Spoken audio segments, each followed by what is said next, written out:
வணக்கம். தனலட்சுமி ராஜா, மதுரை. தெரிந்த கோயில் தெரியாத ரகசியம். அருள்மிகு யோகாம்பிகை சமேத அருள்மிகு ஆத்மநாத சுவாமி திருக்கோயில் மற்றும் அருள் தரும் மாணிக்கவாசகர் திருக்கோயில், திருப்பரந்துரை, புதுக்கோட்டை. உழவாரப்பணி பாகம் 2.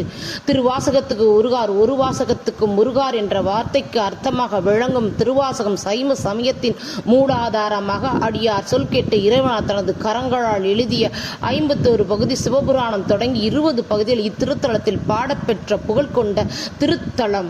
அருபரத்து ஒருவன் குருபரனாக வந்து காட்சி தந்த பதி.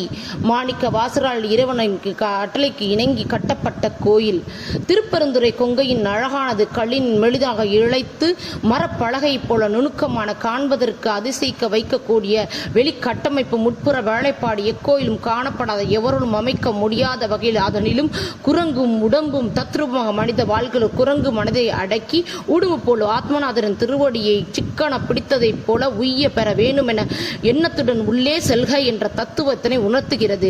அக்னி தீர்த்தத்தையும் குருந்த மரத்தினை தலவృక్షமாக கொண்ட இத்தலத்தில் இத்திருத்தல குருந்த மரம் அமர்ந்த குருபரனாக ஆத்மநாதர் உருவமாக இருந்து சித்தத்தினை சிவமாக்கும் சிந்தையினை மாணிக்க வாசகருக்கு தந்து அறினார் என்பதும், இத்திருக்கோயில் கொடிமரம், பலிபீடம், நந்தி, சண்டிகேஸ்வரர் இல்லை என்பதே எச்சிவன் கோயிலும் இல்லாத முறையாகும்.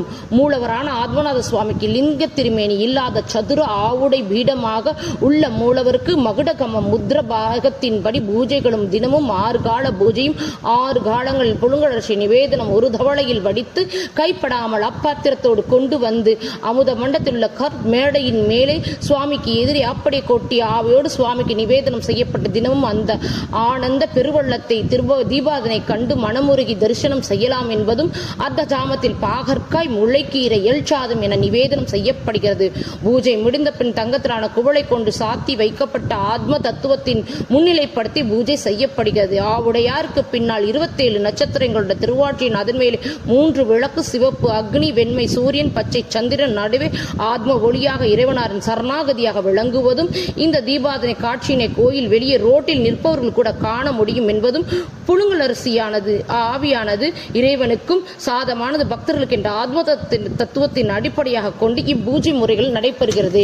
இத்திருக்கோயில் மூலவர் ஆத்மநாதராக உருவமாக காட்சியளிப்பதன் அபிஷேகம் அனைத்து மூலவர் சன்னதிக்கு பின்னால் அமைந்துள்ள குருந்த மரம் கற்சிலையில் வடிமை கொண்ட சன்னதியில் அனைத்து அபிஷேகம் செய்யப்படுகிறது.